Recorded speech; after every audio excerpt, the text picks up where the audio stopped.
화려한 신년회장 한복판, 조덕배가 시아버지의 멱살을 잡고 광기 어린 소리를 내지릅니다. 이 눈먼 노인네가 감히 내 구두에 술을 뿌려? 당장 무릎 꿇고 앓다. 짝! 하는 날카로운 소리와 함께 아버님의 고개가 힘없이 돌아갔고 머리 위로는 독한 양주가 폭포처럼 쏟아졌습니다. 수백 명의 권력자가 그 굴욕을 비웃던 그때 행사장 문이 부서질 듯 열리며 차가운 구두 소리가 울려 퍼졌습니다. 그 더러운 손 떼시죠. 당신 그 손목 제가 오늘 법대로 잘라드릴 테니까. 평범한 며느리인 줄 알았던 제이의 품에서 서슬퍼런 검사 신분증이 빛나자 장내는 순식간에 얼어붙었습니다. 과연 이 따기 한 대가 어떤 거대한 제국의 몰락을 불러오게 될까요? 시아버지를 향한 지독한 사랑과 악인을 향한 잔혹한 복수가 지금 시작됩니다. 시작하기 전에 무료로 눌러주시는 구독과 좋아요, 알림 설정은 똑순이 사랑방에 큰 힘이 됩니다. 지금 어디서 듣고 계신지 댓글 달아주세요. 그럼 지금부터 이야기를 시작하겠습니다. 화려한 조명이 쏟아지는 서울의 한 대형 호텔 연회장은 새해를 축하하는 사람들로 북적거렸습니다. 비싼 양복을 입은 신사들과 우아한 드레스를 뽐내는 여인들이 와인잔을 부딪히며 웃음소리를 내뿜었죠. 연회장 입구에서는 대호건설의 대표 조덕배가 거만한 걸음걸이로 들어서며 주변의 시선을 한몸에 받았습니다. 조덕배는 자신이 이 세상의 주인공이라도 된 양 고개를 빳빳하게 들고 사람들의 인사를 받으며 안으로 향했습니다. 그때 연회장 입구 쪽에서 작은 소란이 일어났습니다. 행사장 경비 업무를 맡고 있던 68배 노인 김한수가 조덕배의 앞을 지나가던 웨이터와 살짝 부딪힌 것이었죠. 웨이터의 쟁반이 흔들리며 붉은 와인이 조덕배의 하얀 명품 구두와 바지 끝단에 그대로 쏟아졌습니다. 순식간에 연회장에는 정적이 흘렀고 조덕배의 얼굴은 불그락푸르락 달아오르며 험악하게 일그러졌습니다. 조덕배가 자신의 구두를 내려다보며 짐승 같은 소리를 내질렀습니다. 이게 지금 얼마짜리 구두인지 알고나 있는 거야. 이 눈먼 노인네가 제정신이야. 조덕배는 옆에 서 있던 김한수의 멱살을 거칠게 낚아채며 소리를 질렀습니다. 김한수는 당황한 기색이 역력한 얼굴로 허리를 굽히며 연신 사과를 했습니다. 죄송합니다, 대표님. 제가 앞을 제대로 살피지 못했습니다. 정말 죄송합니다.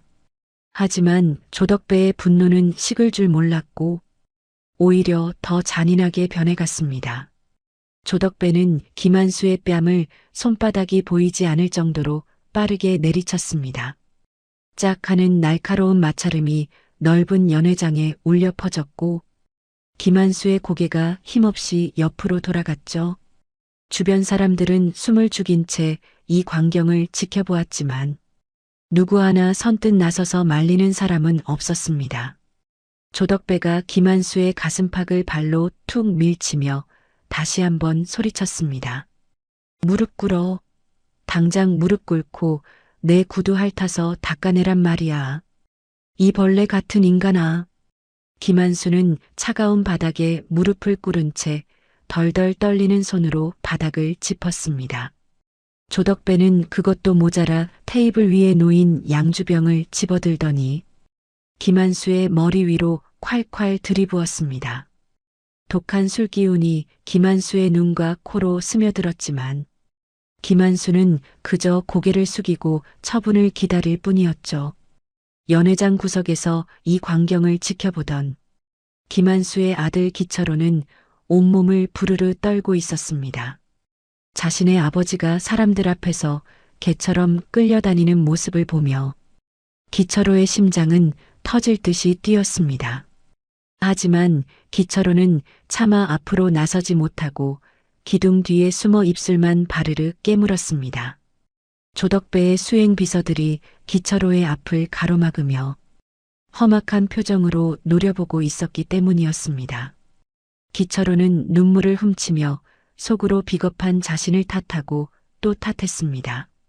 아버지, 죄송해요. 저 사람들이 너무 무서워서 발이 안 떨어져요. 제발 누가 좀 도와주세요. 기철호는 아버지를 구하고 싶은 마음과 권력에 대한 공포 사이에서 갈등하며 그저 지켜볼 수밖에 없었습니다. 조덕배는 그런 기철호를 비웃기라도 하듯 김한수의 등을 발로 짓밟으며 낄낄거렸습니다. 그 시각 호텔 주차장에서 시아버지 김한수를 기다리던 검사 한재희는 이상한 기운을 느꼈습니다. 약속 시간이 지났는데도 김한수가 나오지 않자 한재희는 직접 행사장 안으로 발걸음을 옮겼습니다. 연회장 문을 열자마자 코끝을 찌르는 술 냄새와 사람들의 비릿한 웃음소리가 한재희를 맞이했죠. 그리고 한재희의 눈에 들어온 것은 바닥에 처참하게 널브러진 시아버지 김한수의 모습이었습니다. 한재희는 심장이 멎는 것 같은 충격을 받았고 눈동자는 분노로 인해 급격히 흔들렸습니다. 한재희는 재지 않은 가드들의 팔을 거칠게 뿌리치며 조덕배가 서 있는 단상 위로 성큼성큼 걸어갔습니다. 한재희가 김한수의 어깨를 감싸 안으며 떨리는 목소리로 물었습니다. 아빠, 괜찮으세요? 이게 도대체 어떻게 된 일이에요? 누가 아빠를 이렇게 만들었어요? 김한수는 며느리 한재희를 보자마자 부끄러움에 고개를 들지 못하고 떨리는 목소리로 대답했습니다.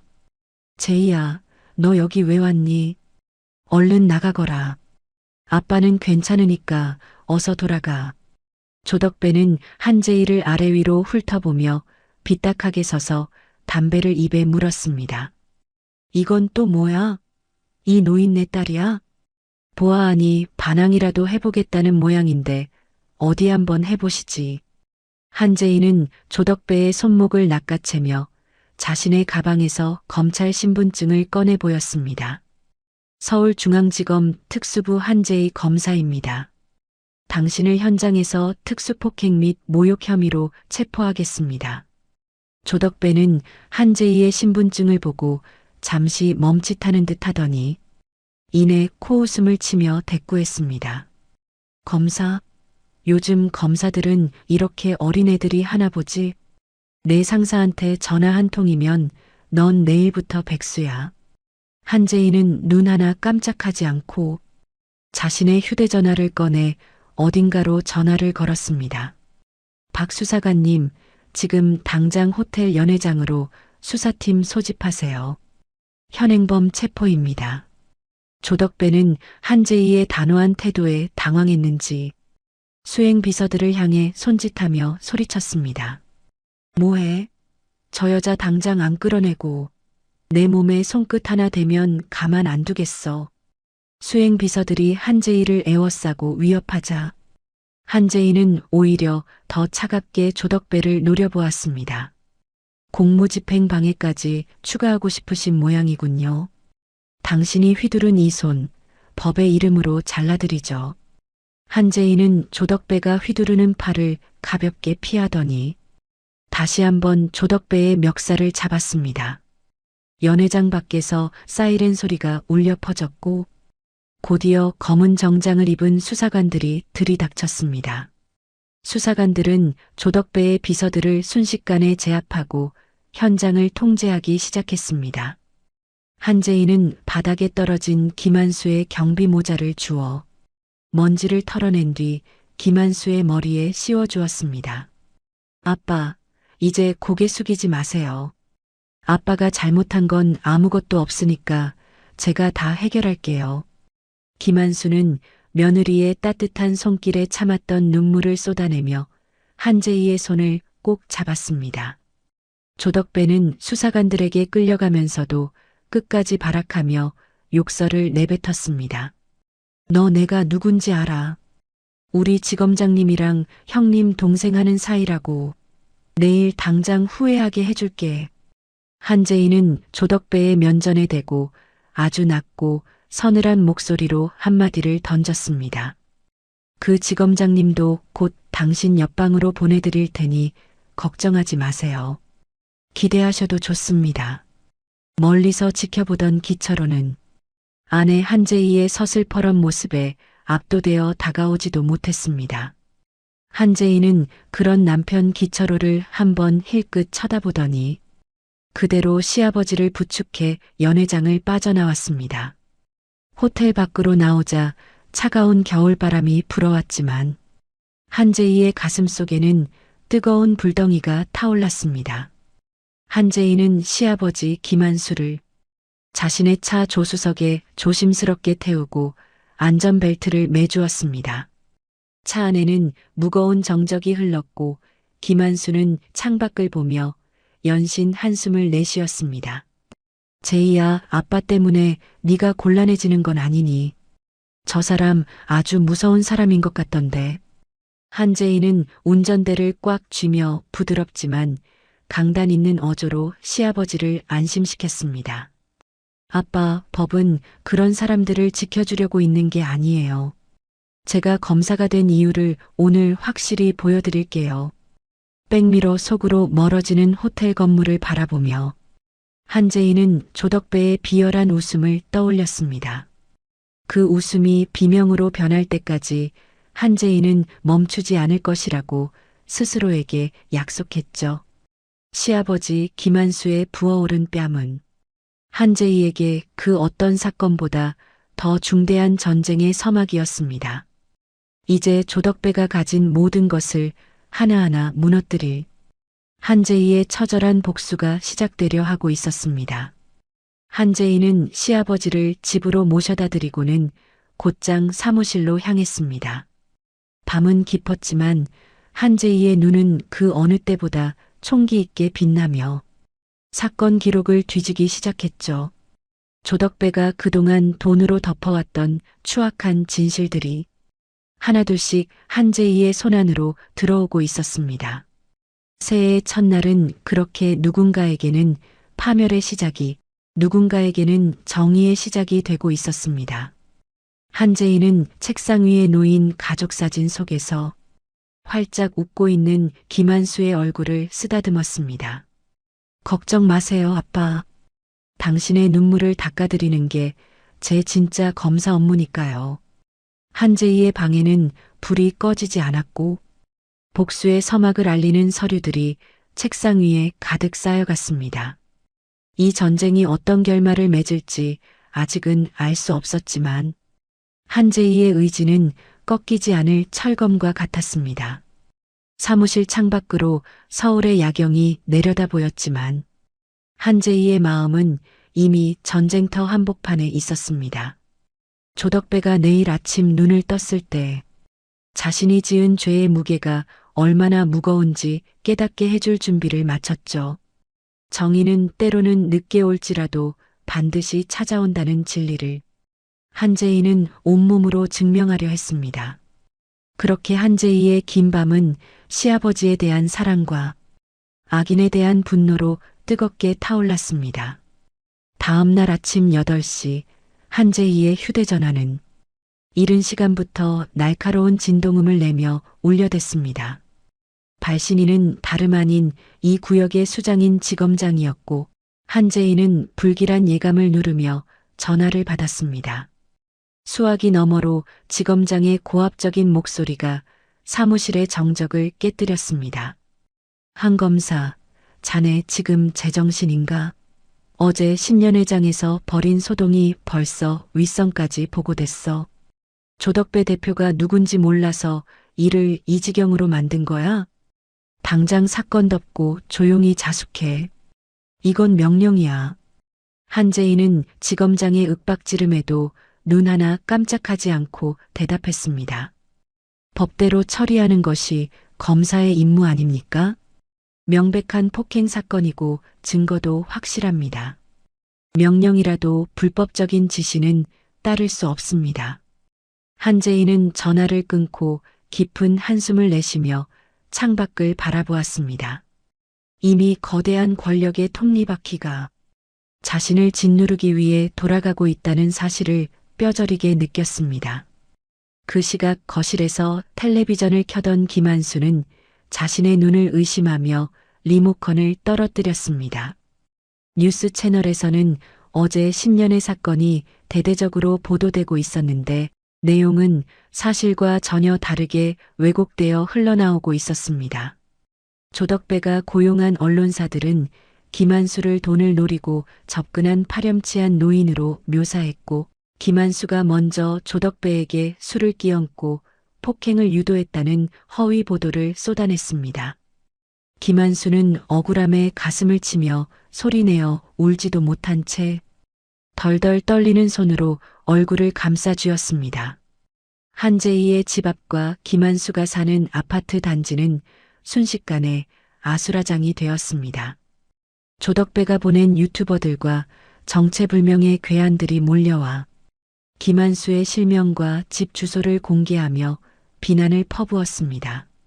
돈에 눈이 먼 노인네야 당장 나와서 사과해라. 괴한들은 김한수의 집 때문에 시커먼 오물을 투척하고 입에 담지 못할 욕설을 퍼부었습니다. 김한수는 창문 커튼을 꼭 닫은 채 어두운 방 안에서 공포에 질려 숨을 죽이고 있어야만 했습니다. 한재희가 검찰청 복도를 지나갈 때마다 동료 검사들은 노골적으로 눈살을 찌푸리며 자리를 피했습니다. 어제까지만 해도 친근하게 인사를 나누던 사람들이 이제는 한재희를 마치 역병 환자라도 보듯 멀리했습니다.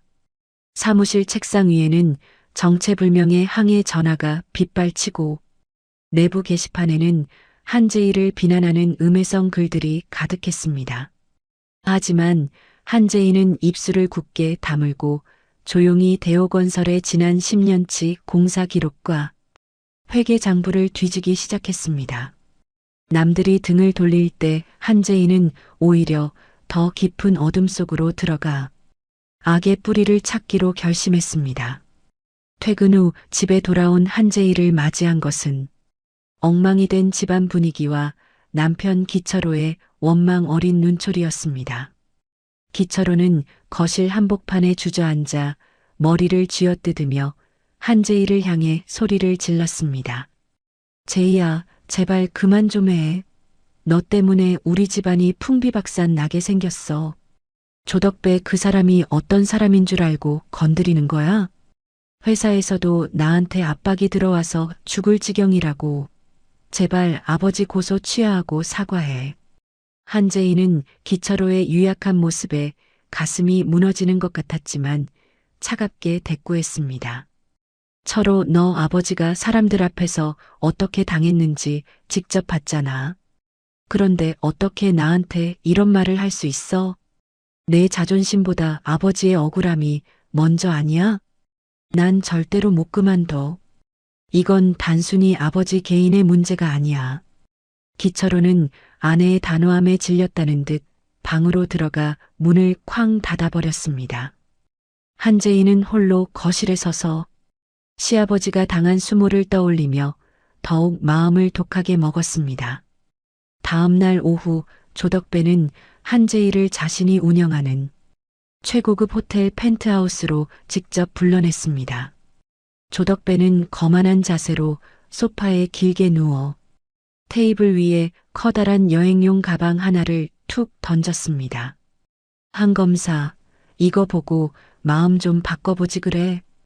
여기 무기명 채권이랑 현금으로 20억이 들어있어. 이거면 내 남편 사업도 도와주고 시아버지 노후도 편하게 모실 수 있잖아. 괜히 힘 빼지 말고 여기서 좋게 끝내자고. 한재희는 조덕배가 내민 돈가방을 물끄러미 내려다보더니 피식 웃음을 터뜨렸습니다.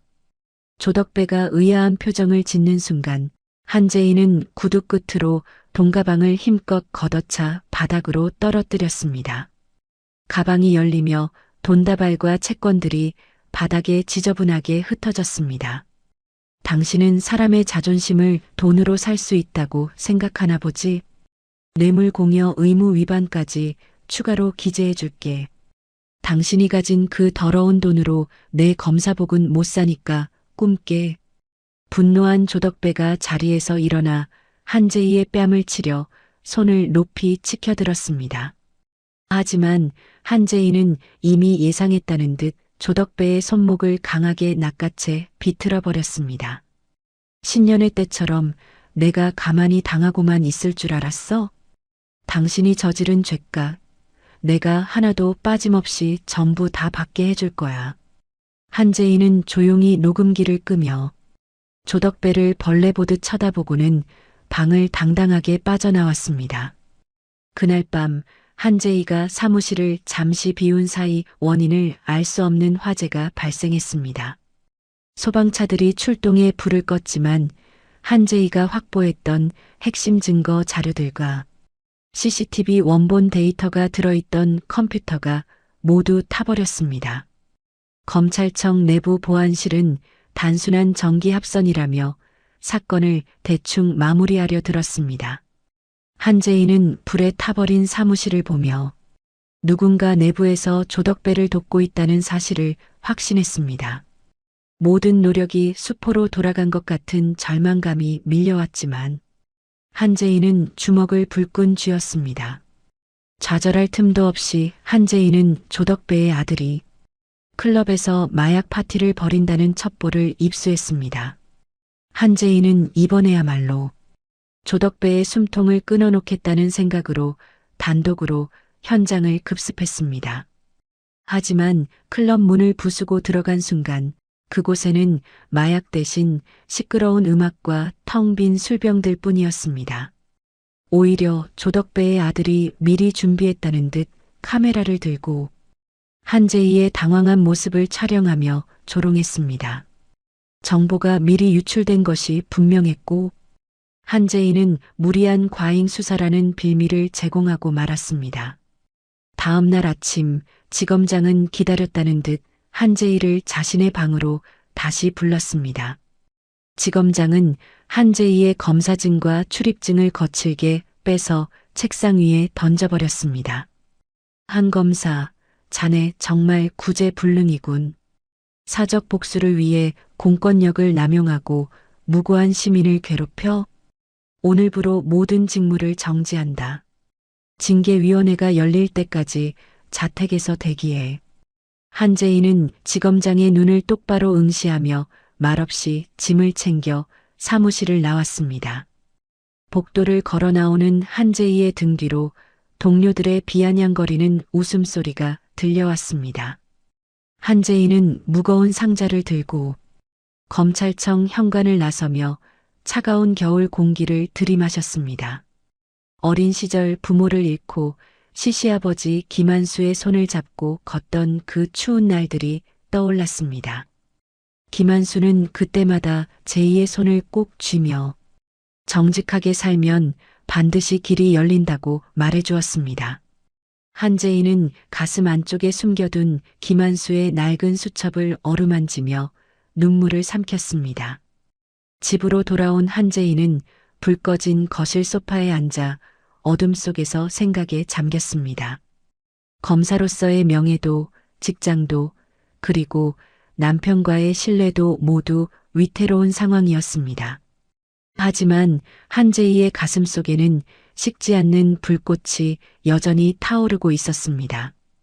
법의 테두리 안에서 싸울 수 없다면 다른 방식을 써서라도 악마를 단죄하겠다고 다짐했습니다.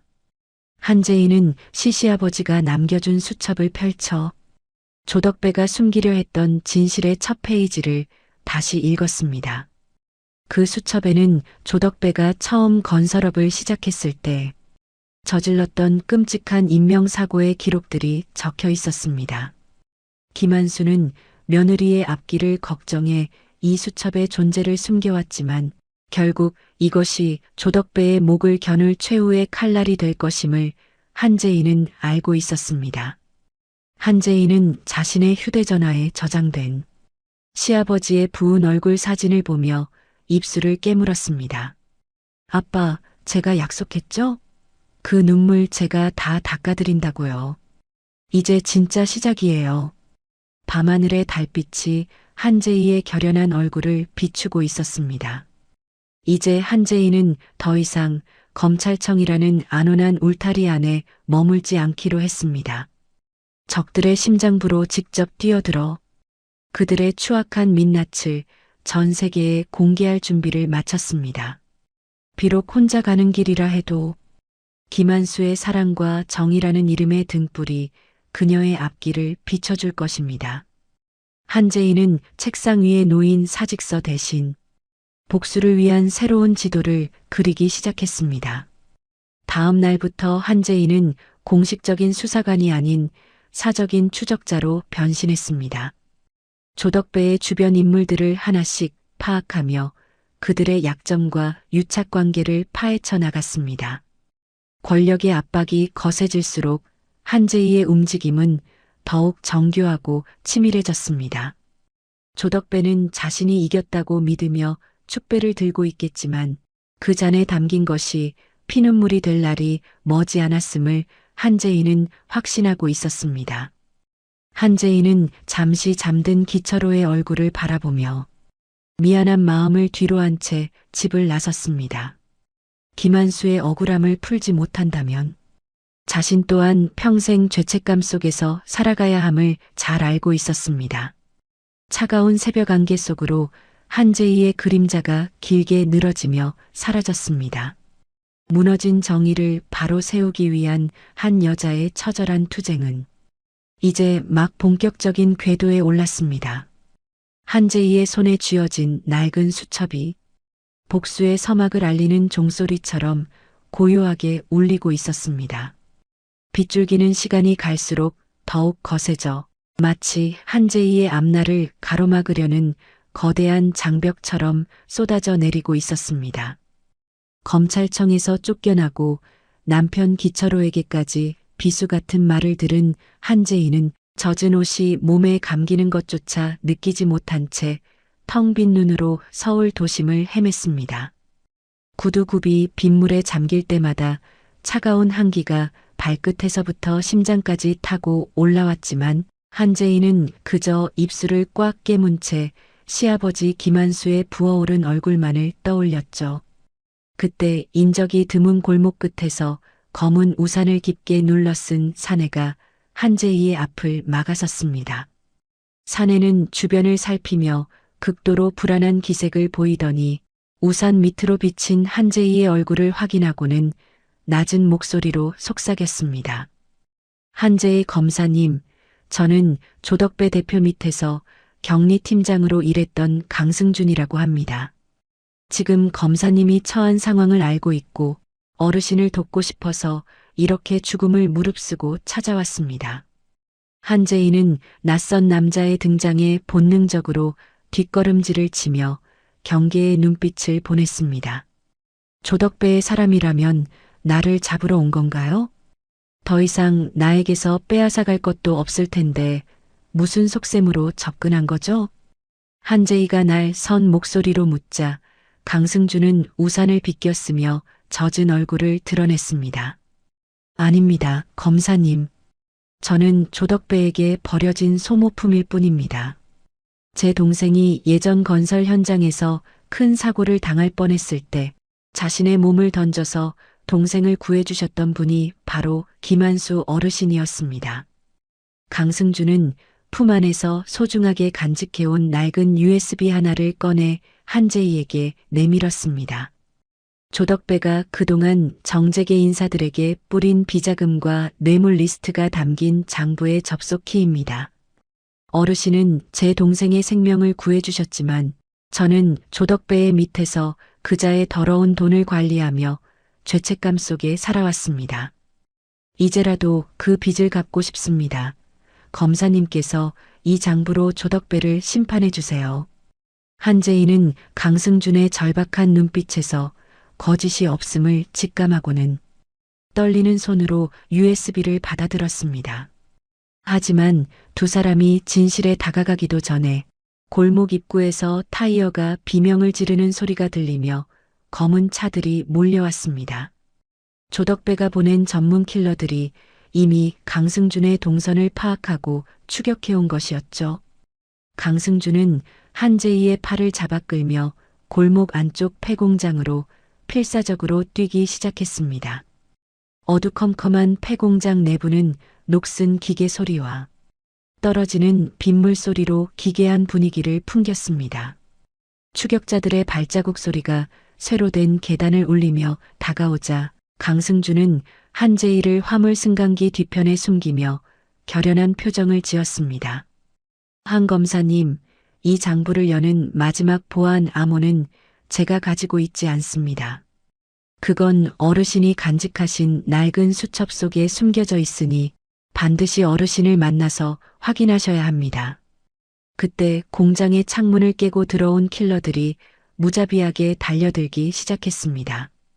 강승준은 한재희를 보호하기 위해 앞장서서 사내들과 몸싸움을 벌였습니다.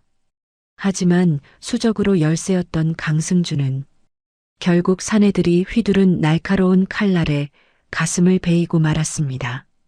한재희는 비명을 지르며 강승준에게 다가가려 했지만 강승준은 피 묻은 손으로 한재희를 밀어내며 어둠 속으로 도망치라고 소리쳤습니다. 탕 하는 짧고 둔탁한 총성이 폐공장의 공기를 갈랐고 강승준의 몸이 힘없이 바닥으로 고꾸라졌습니다. 한재희는 입을 막은 채 눈물을 흘리며 공장 뒷문의 비상계단을 향해 미친 듯이 달렸습니다. 강승준의 희생을 헛되이 할 수 없다는 생각만이 한재희의 머릿속을 가득 채웠습니다.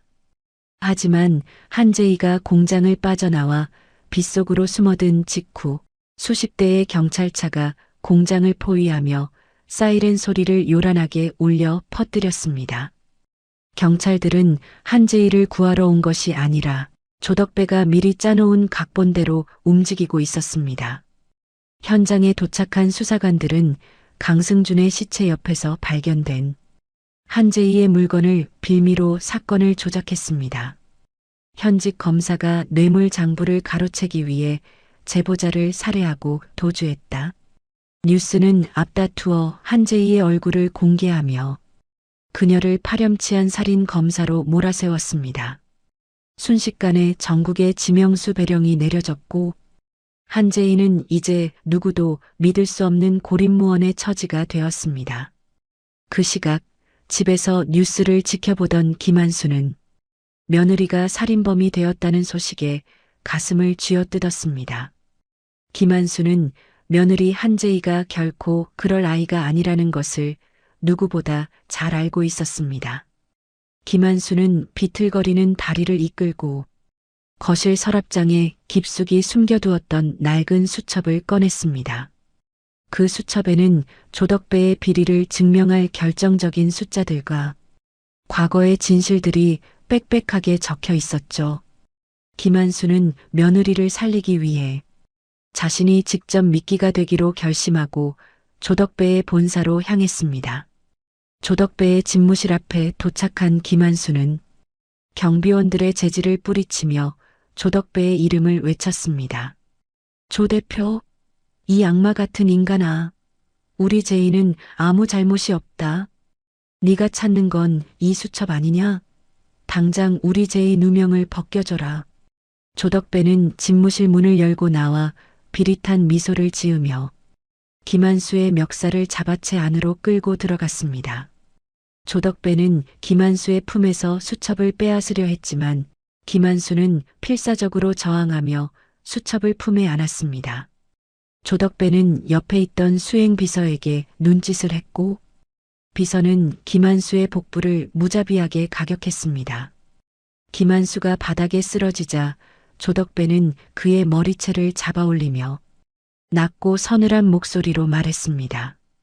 영감탱이, 제 발로 무덤을 찾아오니 참 가상하네. 내 며느리가 장부를 들고 나타날 때까지 넌 여기서 아주 고통스럽게 기다려야 할 거야. 조덕배는 김한수를 강제로 끌고 나가 인적이 끊긴 신축 공사 현장의 지하 물탱크실에 가두어 버렸습니다. 조덕배는 결박된 김한수의 모습을 자신의 휴대전화 영상으로 찍어 한재희에게 전송했습니다. 한 검사, 뉴스 봤지? 이제 넌 살인자야. 내 시아버지가 차가운 물탱크 안에서 익사하는 꼴을 보고 싶지 않으면 지금 당장 장부를 들고 공사 현장으로 와. 경찰을 부르면 이 노인네는 즉시 끝이야. 영상을 확인한 한재인은 낡은 여인숙 방에서 가슴이 찢어지는 듯한 오열을 터뜨렸습니다. 자신을 위해 목숨까지 걸고 조덕배를 찾아간 시아버지의 사랑에 한재희의 심장은 타들어갔습니다. 슬픔은 이내 지독한 분노로 바뀌었고 한재희의 눈빛은 서늘한 칼날처럼 날카로워졌습니다. 한재희는 여인숙 방의 거울을 보며 엉망이 된 머리카락을 질끈 묶고 젖은 옷을 갈아입었습니다. 법과 절차를 지키려 했던 검사로서의 마지막 자비는 이제 더 이상 한재희에게 남아있지 않았습니다. 한재희는 강승준이 남긴 USB를 주머니 깊숙이 넣고 호신용으로 챙겨두었던 가스총과 날카로운 과도를 외투 안쪽에 숨겼습니다.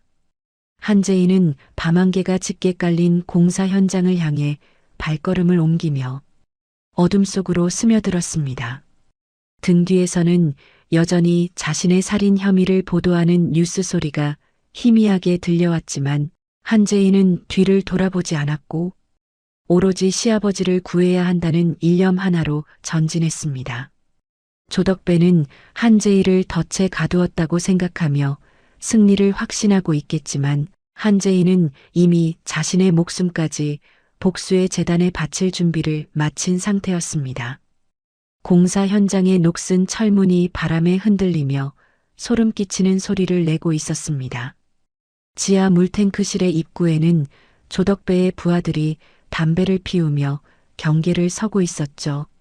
한재희는 숨을 몰아쉬며 어둠 속에 몸을 숨긴 채 그들의 움직임을 하나하나 관찰했습니다. 시아버지 김한수가 겪었을 공포와 굴욕을 생각하자 한재희의 손등에는 핏줄이 돋아났습니다. 이제 남은 것은 오로지 피로 물든 응징과 진실을 향한 마지막 사투뿐이었습니다.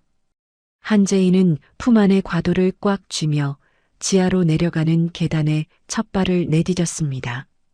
차가운 공기가 폐부를 찔렀지만 한재희의 가슴은 복수의 열기로 뜨겁게 달아오르고 있었습니다. 조덕배가 지은 추악한 죄악의 탑이 무너져 내릴 시간이 시시각각 다가오고 있었고 한재희는 그 탑을 무너뜨릴 유일한 파괴자가 되어 어둠 속으로 조용히 가라앉았습니다. 시아버지의 눈물을 닦아주겠다던 그날의 약속은 이제 잔혹한 전쟁의 선언이 되어 돌아왔습니다. 지하 깊은 곳에서 들려오는 물방울 떨어지는 소리가 마치 시한폭탄의 초침 소리처럼 들렸습니다. 한재희는 자신의 그림자를 지워가며 악마의 소굴인 물탱크실 입구까지 도달했습니다.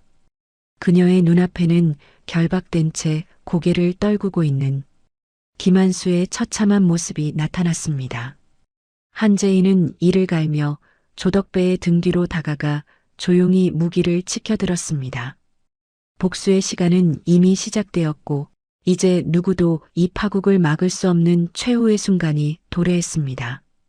어둡고 차가운 지하 물탱크실의 공기를 뒤로 한 채 한재희는 조덕배의 부하들이 쫓아오기 전 간발의 차이로 공사 현장을 빠져나왔습니다. 온몸은 흙탕물과 빗물로 엉망이 되었고 숨은 턱 끝까지 차올랐지만 시아버지 김한수가 보낸 그 간절한 눈빛을 떠올리며 한재희는 멈추지 않고 달렸습니다. 지명수배자가 된 한재희가 도움을 청할 곳은 이 넓은 도시에 단 한 군데도 없는 것처럼 보였죠. 그때 한재희의 머릿속에 과거 자신이 담당했던 사건의 피의자였던 청년 이민우가 떠올랐습니다. 이민우는 천재적인 해킹 실력을 갖췄지만 억울하게 누명을 쓰고 감옥에 갈 뻔했던 인물이었는데 한재희는 모두가 그를 범죄자로 몰 때 유일하게 이민우의 결백을 증명해 주었습니다. 한재희는 공중전화를 찾아 이민우에게 짧은 암호를 남겼고 잠시 후 낡은 오토바이 한 대가 한재희의 앞에 멈춰 섰습니다.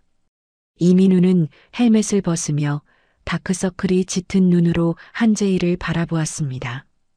검사님, 뉴스 봤어요. 검사님이 사람을 죽였다니 말도 안 되는 소리잖아요. 일단 제 아지트로 가요. 거기라면 아무도 못 찾을 거예요. 이민우의 비밀 기지는 낡은 상가 지하의 허름한 창고였지만 그 안에는 최첨단 컴퓨터 시스템이 쉴 새 없이 돌아가고 있었습니다. 한재희는 자리에 앉자마자 품 안에서 김한수의 낡은 수첩을 꺼냈습니다. 이민우는 강승준이 남긴 USB를 컴퓨터에 연결했지만 장부를 열기 위한 보안 코드는 여전히 철벽처럼 가로막혀 있었죠. 민우야, 이 수첩에 적힌 숫자들을 봐줘. 아빠가 평생 일하면서 기록한 현장 일지인데 여기에 답이 있을 거야. 한재희는 떨리는 손으로 수첩의 첫 페이지부터 꼼꼼히 살피기 시작했습니다. 한재희는 수첩 속에 반복적으로 등장하는 1995, 10, 24라는 날짜와 그 옆에 적힌 7408이라는 숫자 조합에 주목했습니다. 그날은 조덕배가 저지른 첫 번째 부실 공사 사고로 김한수가 다리를 다쳤던 날이자 강승준의 동생을 구했던 비극적인 사건의 날짜였습니다. 민우야, 이 날짜랑 사고 인부들의 고유 번호를 조합해봐. 아빠는 평생 그날의 아픔을 잊지 않으려고 수첩에 새겨두신 거야. 이민우의 손가락이 키보드 위를 춤추듯 움직이자 마침내 장벽이 무너졌습니다. 모니터에는 조덕배가 유령 회사를 통해 비자금을 세탁한 경로와 그 돈을 받아 챙긴 정재계 고위직들의 실명 리스트가 폭포수처럼 쏟아져 나왔습니다. 찾았어요, 검사님. 이건 단순한 장부가 아니라 대한민국을 뒤흔들 시한폭탄이에요. 조덕배가 왜 그렇게 김한수 어르신을 죽이려 했는지 이제야 알겠네요.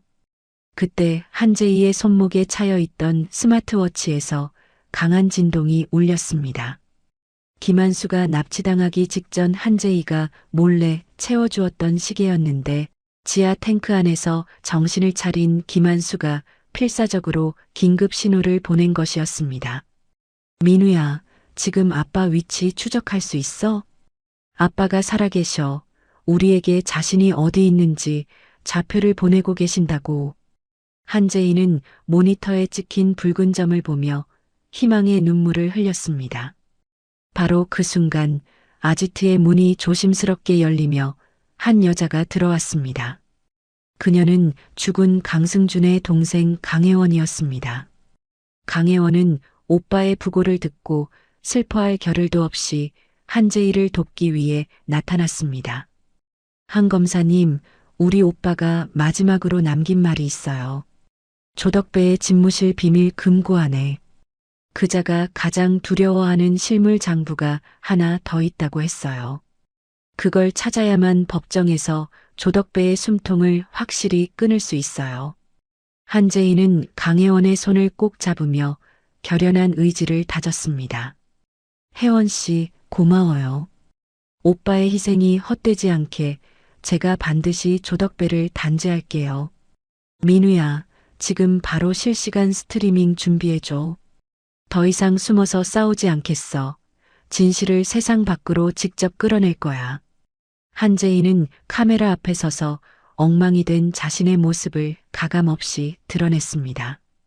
SNS 라이브 방송이 시작되자 순식간에 수만 명의 시청자가 몰려들었습니다. 한재희는 차분하면서도 힘있는 목소리로 조덕배의 만행을 폭로했습니다. 국민 여러분, 저는 지명수배 중인 한재희 검사입니다. 제가 살인범이라는 보도는 모두 조덕배가 꾸며낸 조작입니다. 지금 이 화면에 보이는 자료들은 조덕배가 권력자들에게 뿌린 뇌물 장부의 원본입니다. 한재희가 조덕배가 김한수를 폭행하는 원본 영상까지 공개하자 민심은 들끓었습니다. 저 불쌍한 할아버지가 무슨 잘못을 했다고 저렇게 때린단 말이야. 검사가 직접 목숨 걸고 제보하는데 이건 진짜다. 조덕배 구속해라. 댓글창에는 조덕배를 향한 비난과 한재희를 응원하는 목소리가 가득 찼습니다. 여론이 급격히 반전되자 조덕배를 비호하던 정치인들은 하나둘씩 연락을 끊고 잠적하기 시작했습니다. 조덕배는 자신의 집무실에서 방송을 지켜보며 광분하여 물건들을 내던졌습니다. 이 독한 가시나가 감히 내 얼굴에 침을 뱉어? 당장 그 아지트 찾아내서 불 질러버려. 한재에 저거 당장 죽여버리란 말이야. 하지만 조덕배의 명령에도 신복들의 얼굴에는 당혹감과 공포가 서려 있었습니다. 이미 검찰 내부에서도 조덕배를 손절해야 한다는 분위기가 팽배해지고 있었기 때문이었죠. 한재희는 여기서 멈추지 않고 조덕배의 아들이 숨어있는 은신처를 파악했습니다. 조덕배가 가장 아끼는 아들을 볼모로 삼아 시아버지의 안전을 확보할 계획이었습니다. 이민우의 정보망을 통해 조덕배의 아들이 마약 거래를 시도하려 한다는 사실을 알아낸 한재희는 직접 현장을 급습하여 조덕배의 아들을 제압하고 그의 휴대전화를 손에 넣었습니다. 조덕배 대표님, 당신 아들이 지금 제 손에 있는데 대화 좀 할까요? 한재희의 전화를 받은 조덕배는 처음으로 목소리를 파르르 떨었습니다. 한재희, 너 검사가 이래도 되는 거야? 내 아들 건드리면 너 진짜 죽어. 한재희는 아주 낮고 차가운 목소리로 조덕배의 말을 잘라버렸습니다. 우리 아빠 털끝 하나라도 건드렸으면 당신 아들도 무사하지 못했을 거야. 지금 당장 아빠가 갇힌 지하 탱크에 보안 코드를 보내. 내 인내심은 이미 바닥났으니까 선택은 당신이 해. 결국 조덕배는 아들을 살리기 위해 김한수가 갇힌 장소의 해제 암호를 넘겨주었습니다. 한재희는 이민우와 강혜원에게 뒷수습을 맡기고 결전의 장소로 향할 준비를 했습니다. 한재희는 먼지가 쌓인 가방 안에서 접어두었던 자신의 검사복을 다시 꺼냈습니다. 구겨진 옷깃을 정성스럽게 펴고 거울 앞에 선 한재희의 모습은 더 이상 도망자가 아닌 법의 심판자 그 자체였습니다. 아빠, 조금만 기다리세요. 이제 정말 아빠를 모시러 갈게요. 한재희는 검사복 위에 짙은 코트를 걸치고 아지트를 나섰습니다. 밖에는 여전히 비가 내리고 있었지만 한재희의 발걸음은 그 어느 때보다 단단했습니다. 정이라는 이름의 검이 이제 조덕배의 심장을 향해 똑바로 겨눠지고 있었습니다. 한재희는 자신을 돕기로 약속한 소수의 수사관들과 접선하여 대호건설 본사로 향했습니다. 본사 건물 앞에는 이미 수많은 취재진과 경찰들이 깔려 긴장감이 감돌고 있었습니다. 한재희는 당당하게 정문으로 걸어가 자신의 신분증을 다시 한번 높이 치켜들었습니다. 길 비키세요. 서울중앙지검 한재희 검사입니다. 조덕배 대표를 살인교사 및 뇌물공여 혐의로 긴급 체포하러 왔습니다. 가드들이 앞을 막으려 했지만 한재희의 기세에 눌려 슬금슬금 길을 내주었습니다. 엘리베이터를 타고 조덕배의 펜트하우스로 올라가는 동안 한재희는 심호흡을 했습니다. 숫자가 올라갈 때마다 시아버지 김한수가 겪었을 수많은 수모가 파노라마처럼 스쳐 지나갔습니다. 뺨을 맞고 무릎을 꿇고 술 세례를 받으면서도 오직 며느리 걱정뿐이었던 그 선한 노인. 그 노인의 눈물을 닦아주기 위해 한재희는 오늘 자신의 모든 것을 걸기로 했습니다. 엘리베이터 문이 열리자 화려한 대리석 복도가 한재희를 맞이했습니다. 복도 끝 집무실 문 앞에 서 있는 조덕배의 수행 비서들은 이미 전의를 상실한 모습이었습니다. 한재희는 그들을 지나쳐 집무실 문을 거칠게 발로 차서 열어젖혔습니다. 방 안에는 조덕배가 창밖을 보며 독주를 들이켜고 있었는데 한재희가 들어오는 소리에 천천히 고개를 돌려 비열한 미소를 지었습니다. 결국 여기까지 왔네, 한 검사. 장부는 가져왔겠지? 한재인은 품 안에서 수첩과 USB를 꺼내 보이며 조덕배에게 다가갔습니다. 장부보다 더 무서운 선물을 가져왔는데 확인해 볼래? 당신의 몰락을 실시간으로 지켜볼 전 세계 시청자들의 눈이야. 한재희의 뒤로 특수부 요원들이 들이닥치며 조덕배의 퇴로를 완전히 차단했습니다. 이제 조덕배가 도망칠 곳은 그 어디에도 없었고 한재희는 조덕배의 눈을 똑바로 응시하며 승리의 미소를 지어 보였습니다. 긴 싸움의 끝이 보이기 시작한 순간 한재희는 가슴 깊은 곳에서 뜨거운 울컥함이 올라왔습니다. 하지만 한재희는 그 감정을 억누르며 냉정하게 법의 집행을 선언했습니다. 조덕배는 끝까지 발악하며 욕설을 내뱉었지만 이미 무너져 내리는 자신의 제국을 지키기에는 너무 늦었다는 것을 스스로도 알고 있었습니다. 반격의 불씨는 거대한 불길이 되어 조덕배의 모든 것을 집어삼키고 있었습니다. 눈부시게 푸른 하늘 아래 서울 도심 한복판에 우뚝 솟은 대호타워의 완공식 현장은 화려함의 극치였습니다. 건물 전체를 감싼 통유리는 오후의 햇살을 받아 황금빛으로 번쩍였고 입구부터 길게 늘어선 화환들은 마치 조덕배의 권력을 과시하는 붉은 성벽처럼 보였습니다. 정계와 재계의 거물들이 속속들이 도착해 서로의 손을 잡으며 가식적인 웃음을 나누고 있었고 취재진의 카메라 플래시는 쉴 새 없이 터지며 이 축제 같은 분위기를 기록하고 있었죠. 잠시 뒤 대호건설의 대표 조덕배가 맞춤 제작한 최고급 슈트를 입고 당당하게 단상 위로 올라섰습니다. 조덕배는 마이크 앞에 서서 거만한 시선으로 아래를 내려다보며 승리자의 미소를 지었습니다. 존경하는 내빈 여러분, 오늘 이 자리는 단순히 건물을 완공한 날이 아닙니다. 우리 대호건설이 대한민국 건설의 새로운 역사를 쓴 날이며 저 조덕배의 신념이 틀리지 않았음을 증명하는 역사적인 순간입니다. 조덕배의 연설이 이어질수록 박수 소리는 커졌고 조덕배의 어깨는 하늘 높은 줄 모르고 치솟았습니다. 하지만 그 영광의 순간은 그리 오래가지 못했습니다. 식장 뒤편에서 검은 정장을 입은 수사관들이 질서정연하게 나타나 행사장을 가로지르기 시작했습니다. 그 선두에는 다름 아닌 한재희가 서슬퍼런 눈빛을 띠며 단상을 향해 걸어오고 있었죠. 한재희는 구겨진 곳 하나 없는 정갈한 검사복을 입고 가슴에는 반짝이는 검찰 배지를 단 채 조덕배의 연설을 단번에 끊어버렸습니다. 조덕배는 한재희를 발견하고는 얼굴이 잿빛으로 변하며 마이크를 꽉 쥐었습니다. 한재희 검사, 여기가 어디라고 감히 발을 들이는 거야? 당장 저 여자를 끌어내지 않고 뭐 하는 거야? 조덕배가 비명을 지르듯 소리쳤지만 한재희는 오히려 더 당당하게 단상 위로 올라갔습니다.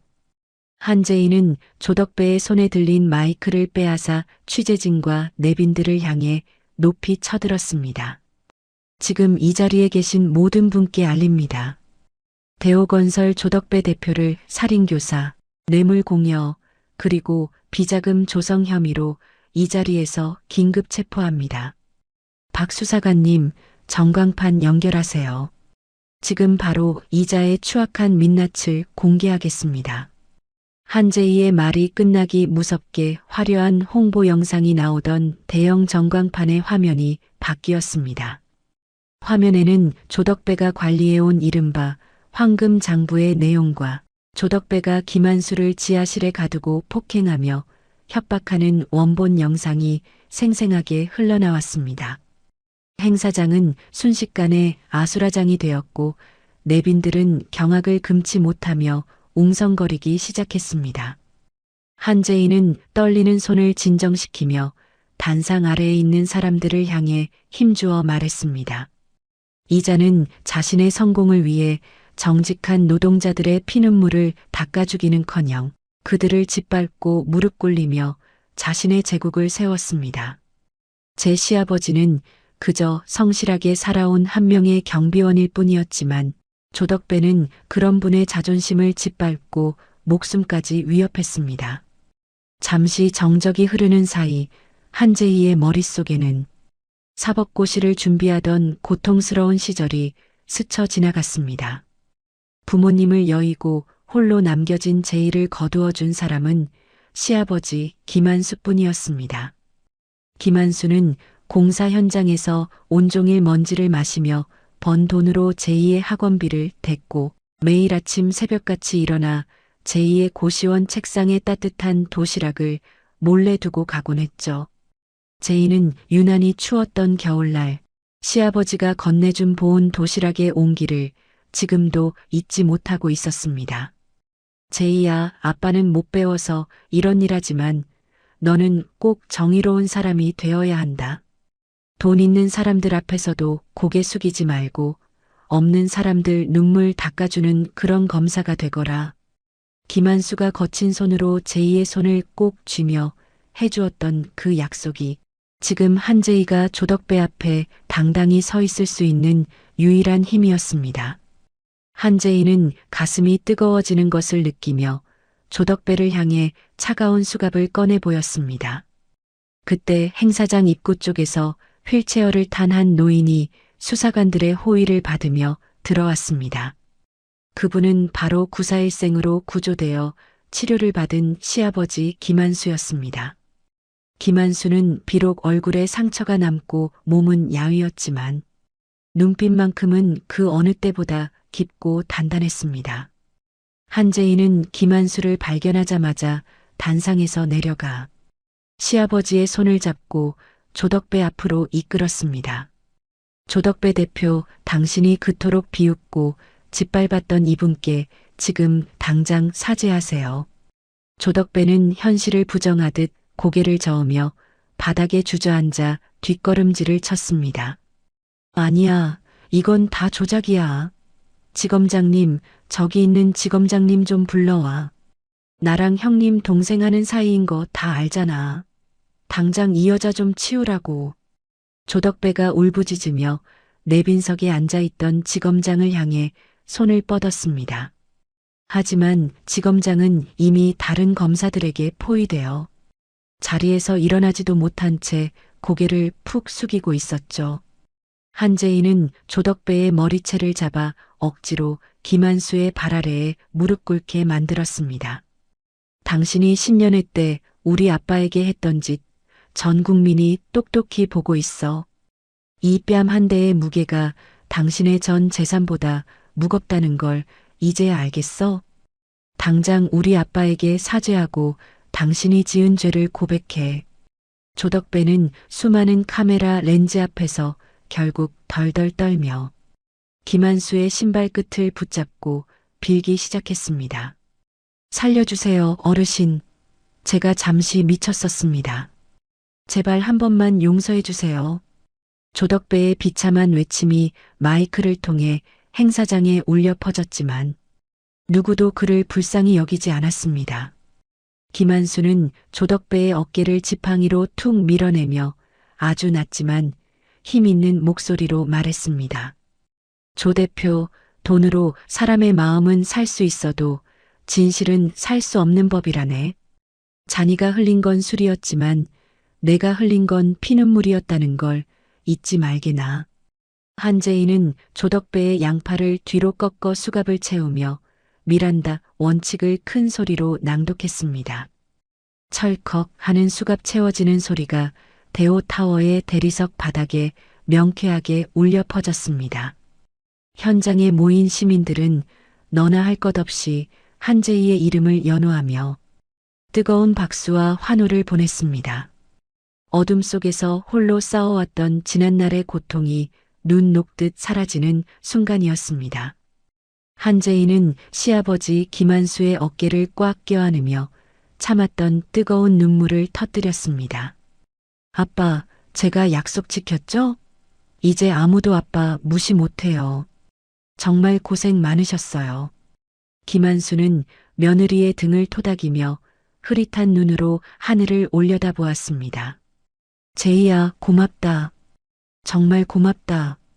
우리 딸이 세상에서 제일 훌륭한 검사구나. 두 사람의 포옹은 완공식장의 그 어떤 화려한 장식보다 아름답고 눈부셨습니다. 조덕배는 호송차에 오르며 끝까지 비명을 질러댔지만 그의 시대는 이미 막을 내리고 있었습니다. 한편 조덕배와 유착관계에 있던 지검장과 고위직 간부들도 줄줄이 체포되었습니다. 한재희가 확보한 황금 장부는 검찰 내부에 썩은 환부를 도려내는 예리한 칼날이 되었죠. 조덕배의 아들 역시 마약 혐의와 비자금 세탁 가담 혐의로 유치장에 갇히는 신세가 되었습니다. 대호건설의 주가는 끝을 모르고 추락했고 조덕배가 쌓아 올린 탐욕의 탑은 한순간에 붕괴되었습니다. 정의는 때로는 더디게 찾아오지만 결코 길을 잃지 않는다는 사실을 한재희는 증명해냈습니다. 행사장을 빠져나오는 한재희와 김한수의 뒤로 수많은 기자가 질문을 쏟아냈습니다. 한 검사님, 소감이 어떠십니까? 국민들에게 한 말씀만 부탁드립니다. 한재희는 걸음을 멈추고 시아버지를 향해 따뜻한 미소를 지어 보인 뒤 카메라를 응시했습니다. 법은 권력자의 방패가 아니라 평범한 소시민의 등불이어야 합니다. 오늘의 승리는 제가 아니라 끝까지 정의를 믿어주신 제 시아버지의 승리입니다. 한재희의 대답에 현장은 다시 한번 뜨거운 환호성으로 가득 찼습니다. 한재희는 시아버지를 조심스럽게 차에 태우고 행사장 주변을 천천히 벗어났습니다. 차 안에는 시아버지가 좋아하는 옛 노래가 잔잔하게 흘러나오고 있었고 김한수는 창밖을 보며 오랜만에 편안한 미소를 지은 채 잠이 들었습니다. 한재희는 운전대를 꽉 쥐며 이 평화로운 일상을 지키기 위해 검사로서의 사명을 잊지 않겠다고 다짐했죠. 복수의 끝은 허무할 것이라 말하는 사람들도 있었지만 한재희에게 남은 것은 깊은 안도감이었습니다. 어느덧 해는 서산으로 넘어가고 있었고 도심의 건물들은 노을을 받아 붉게 물들었습니다. 한재희는 백미러 속에 비친 대호 타워의 실루엣을 보며 비로소 마음속의 짐을 내려놓았습니다. 시아버지의 부은 뺨을 보며 시작되었던 그 처절한 전쟁은 이렇게 정의로운 결말로 매듭지어지고 있었죠. 하지만 한재희는 알고 있었습니다. 악은 완전히 사라지지 않으며 또 다른 모습으로 나타날 것임을. 그렇기에 한재희는 언제나 깨어있는 검사가 되어 어둠에 맞서겠다고 스스로에게 약속했습니다. 집에 도착한 한재희는 깨어난 김한수를 부축해 집 안으로 들어갔습니다. 거실 탁자 위에는 여전히 낡은 가족 사진이 놓여 있었고 제이는 그 사진을 정성스럽게 닦았습니다. 아빠, 오늘 저녁은 제가 맛있는 거 해드릴게요. 뭐 드시고 싶으세요? 제이의 물음에 김한수는 허허 웃으며 제이의 손을 잡고 대답했습니다. 네가 해주는 거라면 뭐든 좋지. 우리 딸이 해주는 밥이 세상에서 제일 맛있다. 그날 밤 한재희는 검사복을 벗어 정갈하게 걸어두고 창밖의 별빛을 감상했습니다. 길고 길었던 싸움의 끝에서 만난 소중한 일상은 그 어떤 명예보다 값진 것이었습니다. 조덕배가 감옥 창살 너머로 마주할 어두운 밤과는 비교도 할 수 없는 찬란한 밤이었죠. 한재희는 시아버지의 고른 숨소리를 들으며 비로소 깊고 단잠에 빠져들 준비를 마쳤습니다. 정의는 마침내 승리했고 그 승리의 열매는 가족이라는 이름의 나무에서 달콤하게 익어갔습니다. 승리의 기쁨은 마치 한여름 밤의 꿈처럼 짧게만 느껴졌습니다. 조덕배를 구속하고 정의를 바로 세웠다고 믿었던 그 순간 한재희의 뒤편에서는 더 거대하고 칠흑 같은 그림자가 소리 없이 다가오고 있었죠. 조덕배의 배후에서 대한민국을 주무르던 전직 법무부 장관 최현무가 자신의 치부가 드러날 것을 우려해 직접 한재희를 사냥하기 위해 나선 것이었습니다.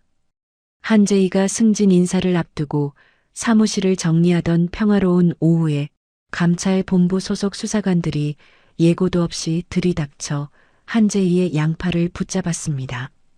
한재희 검사, 당신을 불법 사찰 및 증거 조작 혐의로 긴급 체포합니다. 수사 과정에서 민간인 해커를 동원해 국가 전산망을 해킹한 정황이 포착되었습니다. 한재희는 당황한 기색을 감추지 못하며 자신의 결백을 주장했지만 그들의 손에는 이미 최연무가 정교하게 조작해 놓은 위조 증거들이 들려 있었습니다. 최연무는 언론을 매수해 한재희가 조덕배에게 거액을 요구하다 거절당하자 사적인 보복 수사를 위해 범죄자들과 결탁했다는 자극적인 가짜 뉴스를 퍼뜨렸습니다. 순식간에 정의의 사도였던 한재희는 출세에 눈이 먼 부패 검사로 낙인 찍혔고 한재희는 변호인의 도움조차 제대로 받지 못한 채 차가운 구치소 독방에 갇히게 되었습니다. 구치소의 무거운 철문이 닫히는 소리는 한재희의 심장을 날카롭게 핥히고 지나갔습니다. 한편 구속된 줄 알았던 조덕배는 최연무의 도움으로 병원 VIP 병실로 자리를 옮겼습니다. 조덕배는 한재희가 강압 수사를 하는 과정에서 심각한 심장 압박을 받았다며 연기했고 최연무가 미리 섭외한 의사들은 조덕배에게 구속 집행 정지가 필요하다는 허위 진단서를 끊어주었습니다. 환자복을 입고 침대에 누워 와인을 마시는 조덕배의 입가에는 승리자의 비열한 웃음이 가득했습니다. 조덕배는 비서를 향해 한재희가 가장 소중히 여기는 것들을 하나씩 부수라고 명령했습니다. 최연무는 한재희의 남편 기철호를 자신의 은밀한 저택으로 불러들였습니다. 기철호는 거대한 권력자 앞에 서서 사시나무 떨듯 몸을 떨며 고개를 들지 못했습니다. 기철호 씨, 자네 아버지를 살리고 싶으면 내 말대로 하게. 한재희 저 여자는 이미 끝났어. 계속 엮여 있다가는 자네랑 자네 아버지까지 무사하지 못할 거야. 지금 당장 이혼 서류에 도장 찍고 한재희를 버리게. 그래야만 자네 아버지를 지킬 수 있어. 기철호는 가족을 지키기 위해 비겁한 선택을 하라는 유혹과 협박 사이에서 갈등했습니다. 하지만 아버지가 또다시 위험에 처할 수 있다는 공포가 기철호의 이성을 마비시켰습니다. 기철호는 결국 눈물을 흘리며 최연무가 내민 이혼 서류에 서명하고 말았습니다. 한재희는 구치소 접견실에서 만난 기철호가 내미는 이혼 서류를 보고 넋이 나간 표정을 지었습니다. 철호야, 네가 어떻게 나한테 이럴 수 있어? 우리 아빠를 생각해서라도 이러면 안 되잖아. 기철호는 아내의 눈을 피하며 차갑고도 슬픈 목소리로 대답했습니다. 나도 살고 싶어, 제이야. 우리 아버지를 저 사람들이 죽이겠다고 협박하는데 내가 뭘 할 수 있겠어. 제발 이제 다 포기하고 조용히 끝내자. 이게 우리 모두가 사는 길이야.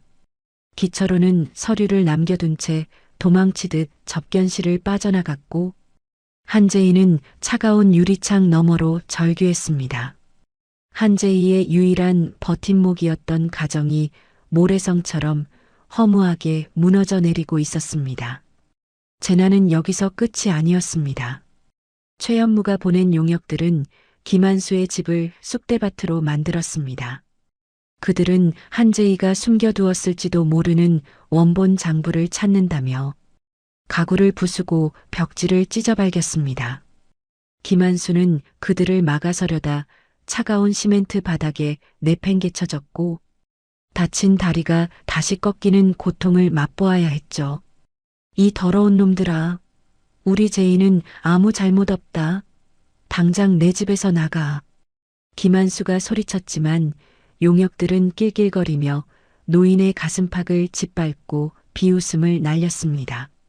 구치소 내에서의 생활도 한재희에게는 지옥 그 자체였습니다. 최연무에게 미리 매수된 수감자들은 한재희가 잠든 틈을 타서 목을 조르거나 식판을 엎으며 위협했습니다. 네가 그 잘난 검사냐? 여기서 살아나갈 수 있을 것 같아? 밖에서는 내 시아버지가 곧 죽는다는 소문이 돌던데. 수감자들의 조롱 섞인 말 한마디 한마디는 한재희의 영혼을 갈기갈기 찢어놓았습니다.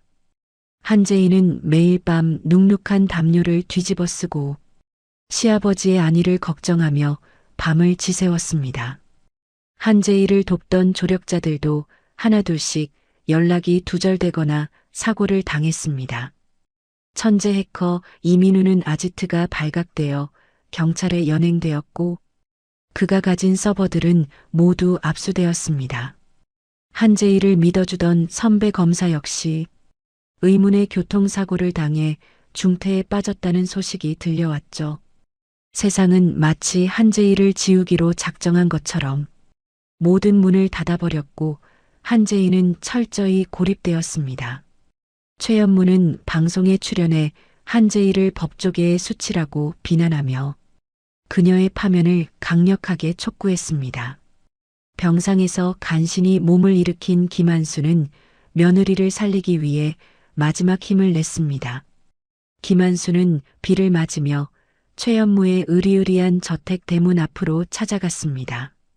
김한수는 경비원들의 재질을 뿌리치며 차가운 아스팔트 바닥에 무릎을 꿇었습니다. 장관님, 한 번만 만나주십시오. 제발 우리 며느리는 살려주세요. 그 아이는 시키는 대로만 한 것뿐입니다. 제가 다 책임질 테니 제의는 풀어주세요. 하지만 돌아온 것은 최연무의 비서가 내뿜는 차가운 멸시와 거친 발길질 뿐이었습니다. 비서는 김한수의 가슴을 발로 밀쳐내며 바닥에 침을 뱉었습니다. 이 늙은이가 어디서 구걸이야? 내 며느리는 이미 끝났어. 경찰 부르기 전에 당장 여기서 꺼져. 이 더러운 냄새 나는 영감탱이야. 김한수는 쏟아지는 빗속에서 오열하며 흙탕물 범벅이 된 채 길바닥을 기어다녔습니다. 김한수는 며느리를 향한 미안함과 자신의 무능함에 가슴을 치며 소리내어 울었습니다. 제이야, 아빠가 못나서 미안하다. 너를 검사로 만들지 말 걸 그랬다. 이럴 줄 알았으면 평범하게 살게 놔둘 걸 그랬어. 김한수의 절규는 빗소리에 묻혀 어디에도 닿지 못한 채 공허하게 흩어졌습니다. 그 모습을 멀리서 지켜보던 최연무는 창밖을 향해 비릿한 웃음을 지으며 와인 잔을 흔들었습니다. 구치소 독방에서 멍하니 벽을 바라보던 한재희는 교도관이 던져준 영치품 주머니를 발견했습니다. 그 안에는 김한수가 정성스럽게 닦아서 보낸 낡은 가족사진 한 장이 들어 있었죠. 사진 뒤편에는 삐뚤삐뚤한 글씨로 김한수가 쓴 짧은 글귀가 적혀 있었습니다. 제이야, 아빠는 너를 믿는다. 너는 세상에서 제일 자랑스러운 내 딸이다. 절대로 포기하지 마라. 아빠가 끝까지 너를 지켜줄게. 한재희는 사진 속에서 환하게 웃고 있는 김한수의 얼굴을 어루만지며 흐느끼기 시작했습니다. 시아버지가 겪고 있을 고통이 자신의 살을 애는 것처럼 아프게 전해져 왔습니다. 하지만 한재희는 이대로 무너질 수 없다는 강렬한 의지를 다시 한번 불태웠습니다. 자신이 여기서 포기한다면 시아버지의 눈물은 영영 닦아줄 수 없게 될 것이기 때문이었습니다. 한재희는 젖은 사진을 가슴에 꼭 품고 차가운 벽에 머리를 기대며 눈을 감았습니다. 한재희는 최연무가 놓친 사소한 틈이 무엇인지, 조덕배가 두려워하는 것이 무엇인지 다시 생각했습니다. 머릿속으로 조덕배의 황금장부와 강승준이 남겼던 말들을 하나하나 되짚어 보았죠. 분명히 최연무조차 통제하지 못한 무언가가 있을 것이라고 한재희는 확신했습니다. 한재희의 눈동자에는 절망 대신 다시금 예리한 빛이 서서히 차오르기 시작했습니다. 정의가 잠시 어둠에 가려졌을 뿐 결코 사라진 것은 아니라는 것을 한재희는 믿기로 했습니다. 구치소의 밤은 길고 추웠지만 한재희의 가슴 속에서는 복수의 불씨가 다시 타올랐습니다. 한재희는 내일 아침 자신을 찾아올 운명의 시간을 기다리며 호흡을 가다듬었습니다. 시아버지 김한수의 사랑이 그녀를 지탱하는 유일한 밧줄이 되어 깊은 심연에서 그녀를 끌어올리고 있었습니다. 최연무와 조덕배는 자신들이 이겼다고 축배를 들고 있겠지만 한재희는 그들이 가장 높은 곳에 있을 때 가장 비참하게 떨어뜨릴 계획을 세우고 있었습니다. 다음 날 새벽 한재희는 세수를 하며 거울 속에 비친 자신의 야윈 얼굴을 보았습니다. 눈가는 쑥 들어갔고 입술은 터졌지만 눈빛만은 그 어느 때보다 날카로웠습니다. 한재희는 자신에게 주어진 마지막 기회가 무엇인지 깨달았고 그 기회를 잡기 위해 자신의 모든 것을 걸기로 다시 한번 다짐했습니다. 아빠, 조금만 더 견뎌주세요. 제가 반드시 돌아가서 저 인간들 다 쓸어버릴게요. 한재희의 목소리는 작았지만 구치소 복도에 메아리치며 강한 울림을 남겼습니다. 이제 한재희는 수비가 아닌 공격을 위해 준비를 마쳤고 최연무의 철옹성을 무너뜨릴 작은 균열을 찾아낼 준비가 되었습니다. 악마들이 파놓은 함정에 빠져 죽어가는 것이 아니라 그 함정을 역이용해 악마들을 생매장할 한재희의 마지막 반격이 시작되려 하고 있었습니다. 밖에는 여전히 비가 내리고 있었고 김한수는 병원 대합실 의자에 몸을 웅크린 채 잠이 들었습니다. 노인의 거친 손에는 여전히 며느리의 결백을 주장하는 구겨진 탄원서가 꽉 쥐어 있었죠. 가장 어두운 밤이 지나면 새벽이 오듯 두 사람의 시련도 이제 마지막 고비를 향해 가고 있었습니다. 한재희는 창살 너머로 비치는 희미한 새벽빛을 보며 주먹을 꽉 쥐었습니다. 정의의 검은 비록 꺾였을지라도 그 날카로움은 여전히 살아있었습니다. 차가운 구치소의 아침이 밝았지만 한재희의 머릿속은 그 어느 때보다 맑고 투명하게 빛나고 있었습니다. 어제 시아버지 김한수가 면회실에서 남겨준 그 짧은 쪽지와 가족 사진 속에 숨겨진 마지막 희망을 찾아냈기 때문이었죠. 한재희는 사진 뒷면에 적힌 글귀를 손가락으로 가만히 덧그리며 김한수가 보낸 암호를 해독해 나갔습니다.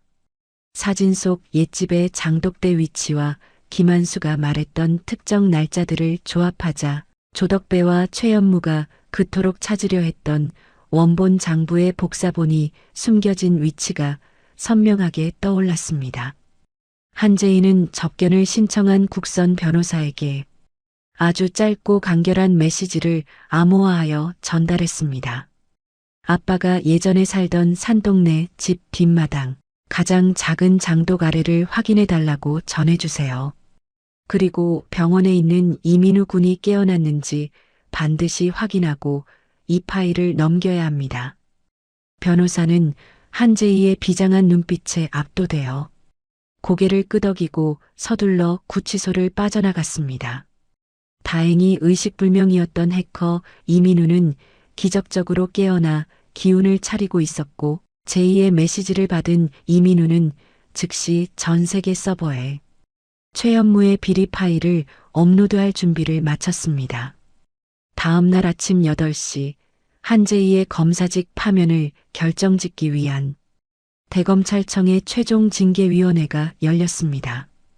최연무는 승리를 확신한 듯 거만한 표정으로 상석에 앉아 위원들을 향해 가식적인 훈계를 늘어놓고 있었죠. 우리 검찰의 명예를 더럽힌 한재희 검사를 오늘 이 자리에서 영구히 제명해야 합니다. 법을 수호해야 할 자가 불법적인 수단으로 시민을 협박하다니 이는 묵과할 수 없는 범죄입니다. 최연무의 말이 끝나자마자 위원회실의 육중한 문이 열리며 포승줄에 묶인 한재희가 걸어 들어왔습니다.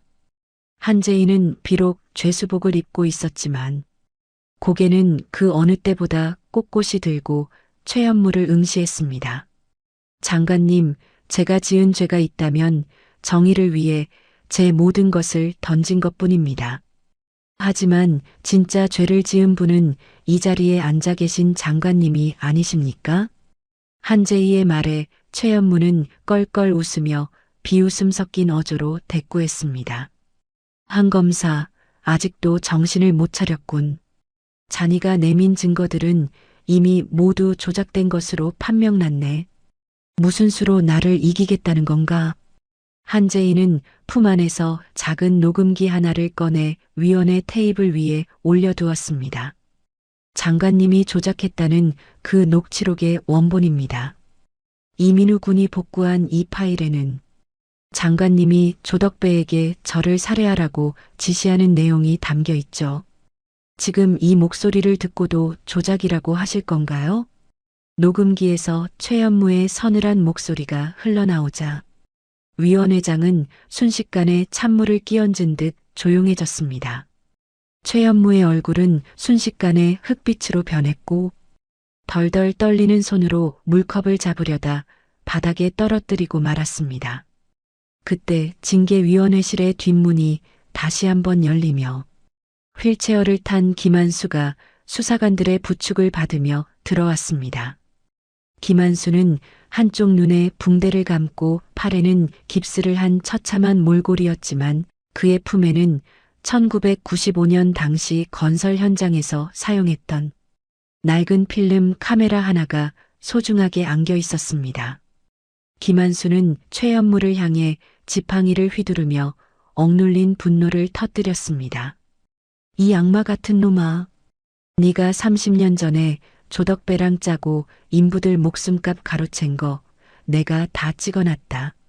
우리 며느리 앞길 막으려고 그 난리를 쳤지만 이 늙은이 눈은 못 가린다. 김한수가 제출한 카메라 안에는 최연무가 젊은 검사 시절 조덕배에게 거액의 뇌물을 받는 현장이 담겨 있었습니다. 디지털 파일이 아닌 인화된 필름 사진은 그 어떤 해킹 논란에서도 자유로운 결정적 증거가 되었죠. 한재희는 시아버지가 목숨을 걸고 지켜낸 그 사진들을 위원들에게 하나하나 보여주었습니다. 장관님, 당신이 무시했던 그 평범한 노인이 당신의 목줄을 쥐고 있었다는 걸 몰랐나요? 법은 당신 같은 사람의 방패가 아니라 우리 아빠 같은 사람들의 눈물을 닦아주는 무기입니다. 최연무는 비명을 지르며 자리에서 일어나 도망치려 했지만 이미 회의실 밖에는 체포조가 대기 중이었습니다.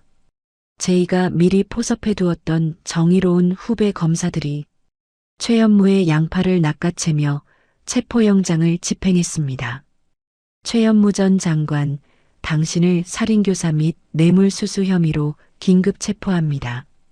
당신이 내뱉은 그 법조문들이 이제는 당신을 올가매는 쇠사슬이 될 겁니다. 최연무는 수갑이 채워지는 순간에도 발악하며 욕설을 내뱉었지만 누구도 그를 도와주지 않았습니다. 같은 시각 병원 특실에서 구속 집행 정지를 만끽하던 조덕배에게도 최후의 심판이 내려졌습니다. 한재희가 보낸 수사관들이 들이닥치자 조덕배는 침대 밑으로 숨으려다 꼴사납게 바닥으로 굴러떨어졌습니다. 이거 나 아픈 사람이야. 지검장님 어디 있어?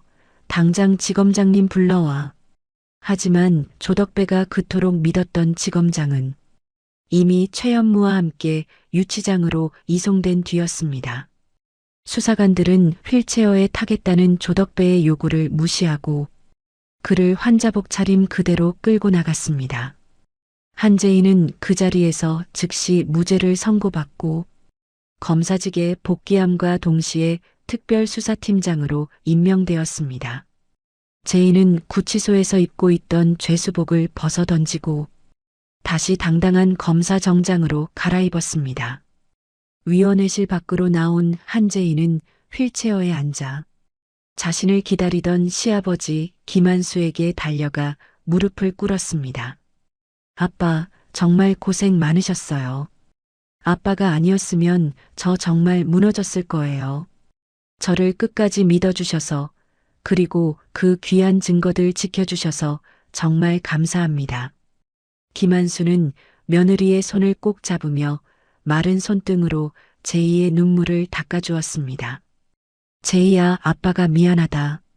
나 때문에 네가 고생만 하고 못된 놈들한테 당하기나 하고. 그래도 우리 딸이 이렇게 이겨내니 아빠는 이제 죽어도 여한이 없다. 김한수의 목소리는 떨리고 있었지만 그 안에는 세상을 다 가진 것 같은 자부심이 가득 서려 있었습니다. 두 사람은 법원 계단을 내려오며 서로의 체온의 의지에 무너졌던 마음을 다시 세우기 시작했습니다. 검찰청 로비에는 수많은 기자가 몰려들어 한재희를 향해 질문 세례를 퍼부었습니다. 한 팀장님, 거대 카르텔을 무너뜨린 소감이 어떠십니까? 최연무 장관과의 전쟁에서 이긴 비결이 뭔가요? 한재희는 걸음을 멈추고 휠체어에 앉은 시아버지를 따뜻하게 바라본 뒤 마이크를 향해 입을 열었습니다. 진실은 아무리 깊은 곳에 묻어도 결국 빛을 향해 올라오는 법입니다. 제가 이긴 것이 아니라 끝까지 정의를 포기하지 않은 우리 아버지가 승리하신 겁니다. 이후 대대적인 압수수색을 통해 최현무와 조덕배의 숨겨진 해외 비밀 계좌까지 모조리 적발되었습니다. 최현무가 그동안 비호해왔던 부패 검사들과 정치인들도 줄줄이 소환되며 검찰은 건국 이래 최대의 개혁을 맞이했습니다. 한재희는 쉴 틈 없이 수사팀을 지휘하며 악의 뿌리를 하나하나 뽑아내는데 온 힘을 쏟았습니다. 조덕배는 감옥 안에서 전 재산이 국고로 환수된다는 소식을 듣고 거품을 물며 쓰러졌다는 소문이 돌았습니다. 남편 기철호는 자신의 비겁함을 사죄하며 제이 앞에 나타났지만 제이는 차갑게 식은 눈으로 그를 외면했습니다. 철호, 너는 아버지가 죽음의 위기에 처했을 때도 조덕배의 협박이 무서워 나를 버렸어. 우리는 이제 돌아갈 수 없는 강을 건넜으니 더 이상 나를 찾아오지 마. 제이는 기철호가 내밀었던 이혼 서류를 그에게 다시 돌려주며 인연의 매듭을 확실히 끊어버렸습니다. 비겁한 남편 대신 제이의 곁에는 자신을 위해 목숨을 걸었던 시아버지만이 든든한 버팀목으로 남았습니다. 김한수는 며느리의 결정을 존중하며 조용히 고개를 끄덕여 제이의 마음을 보듬어 주었습니다. 어느덧 해가 지고 검찰청 건물을 비추던 노을이 잦아들 무렵 제이는 사무실 창밖을 내려다보았습니다. 길고 지독했던 어둠의 터널을 지나 비로소 마주한 평화는 그 어떤 영광보다 값진 것이었습니다. 시아버지의 부어오른 뺨을 보며 시작되었던 복수는 이렇게 거하게 몰락이라는 거대한 결말을 맺었습니다. 제이는 책상 위에 놓인 가족 사진을 어루만지며 앞으로 다가올 새로운 정의의 길을 구상했습니다. 이제 한재희는 누군가의 며느리가 아닌 대한민국 최고의 검사로서 역사를 새로 쓰고 있었습니다. 제이는 퇴근길에 병원에 들러 회복 중인 이민우와 강혜원을 만나 진심 어린 감사를 전했습니다. 민우 씨, 혜원 씨 덕분에 진실이 세상 밖으로 나올 수 있었어요.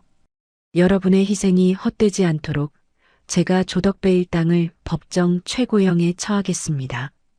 두 사람은 제이의 손을 잡으며 환한 미소를 지었고 혜원은 오빠 승준이 하늘에서 기뻐할 것이라며 눈시울을 붉혔습니다. 제이는 그들을 뒤로하고 병원 문을 나서며 밤하늘의 밝은 별빛을 한참 동안 올려다보았습니다. 집으로 돌아온 제이는 미리 와 계신 시아버지 김한수를 위해 정성스럽게 저녁 식사를 준비했습니다. 보글보글 끓는 된장찌개 냄새가 온 집안에 퍼지자 김한수는 식탁 앞에 앉아 흐뭇한 표정을 지었습니다. 제이야, 역시 우리 딸이 끓여준 찌개가 최고구나. 이제 정말 마음이 놓인다. 제이는 김한수의 밥 위에 정성스럽게 반찬을 올려주며 부드럽게 웃음 지었습니다. 아빠, 이제는 아무 걱정 마시고 편히 쉬세요. 제가 아빠 곁에서 평생 지켜드릴게요. 두 사람의 소박한 저녁 식사는 그 어떤 화려한 연찬회보다 따뜻하고 풍성한 분위기 속에서 이어졌습니다. 정희는 마침내 제자리를 찾았고 상처 입은 영혼들은 서로를 보듬으며 치유의 시간을 가졌습니다. 조덕배와 최연무가 쌓아 올린 탐욕의 제국은 먼지가 되어 사라졌지만 한재희와 김한수가 지켜낸 진실과 사랑은 영원히 지지 않는 꽃처럼 그들의 가슴 속에서 피어났습니다. 이제 남은 것은 다가올 내일의 희망과 정의로운 미래를 향한 힘찬 발걸음뿐이었습니다. 서울중앙지방법원 대법정의 육중한 문이 열리고 차가운 공기가 복도로 흘러나왔습니다. 재판장의 판결문을 기다리는 방청석은 숨소리조차 들리지 않을 만큼 정적에 잠겨 있었죠. 피고인석에 나란히 선 조덕배와 최연무는 예전에 기세등등하던 모습은 온데간데 없고 빛바랜 수의를 입은 채 초라하게 어깨를 늘어뜨리고 있었습니다. 한재희는 검사석에 서서 단단한 눈빛으로 그들을 응시하며 법의 준엄한 심판을 기다렸습니다. 재판장이 안경을 고쳤으며 마침내 판결문을 낭독하기 시작했습니다. 피고인 조덕배는 자신의 부와 권력을 지키기 위해 무고한 시민을 폭행하고 살인을 교사했으며 국가 경제의 근간을 흔드는 대규모 비자금을 조성했습니다. 이에 본 재판부는 피고인 조덕배에게 징역 20년을 선고하고 전 재산 몰수를 명령합니다. 판결이 떨어지는 순간 조덕배는 짐승 같은 비명을 지르며 바닥으로 주저앉았습니다. 조덕배는 호송관들에게 붙잡힌 채 한재희를 향해 발악하듯 소리쳤습니다. 한재희, 네가 감히 나를 이렇게 만들어? 내가 나가기만 해봐. 너 가만 안 둬. 한재희는 눈 하나 깜짝하지 않고 조덕배의 눈을 똑바로 응시하며 아주 낮게 말했습니다. 당신이 지은 죄의 무게를 감옥에서 평생 곱씹으며 사세요. 그게 당신이 세상에 줄 수 있는 마지막 사죄니까요.